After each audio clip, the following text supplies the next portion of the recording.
Crafts that make kids smile.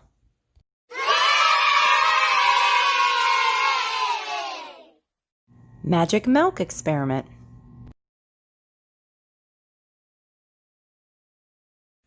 Hi everyone, today we're going to be doing a really fun experiment using milk, food coloring, some dish soap, a Q-tip, and some plates. I already filled 2 plates with milk, so I'm just going to show you. You can use any milk. Whole milk seems to work the best for this experiment, but you may use any kind of milk that works for you.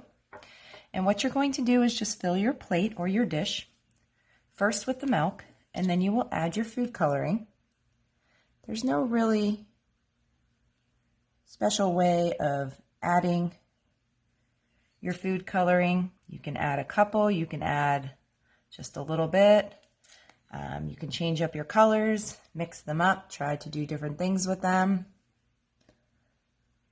Once you add your food coloring to your plate or to your dish, you can then add all the colors that you'd like, and then all we're going to do is dip a Q-tip into some dish soap, and then that is when we will see the magic milk happen.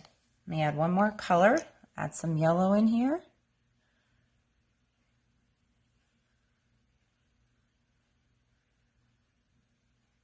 And then we will be ready to make the magic milk appear. So all we need to do at this point is going to get your Q-tip and you're going to dip it into your dish soap.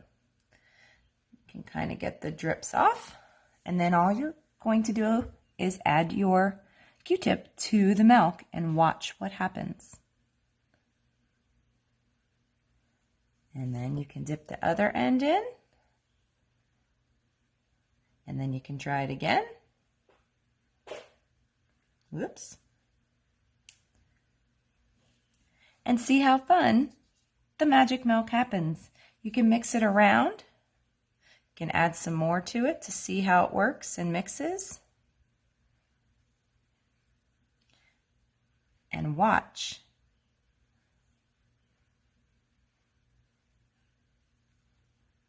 How the magic of the milk and the dish soap move around. How fun is that? Try it at home with your kids. Let them add the dish soap and see if they can watch the milk make magic. I hope that you enjoyed this craft and be the reason that someone smiles today. Thanks for watching. Don't forget to subscribe. Crafts that make kids smile.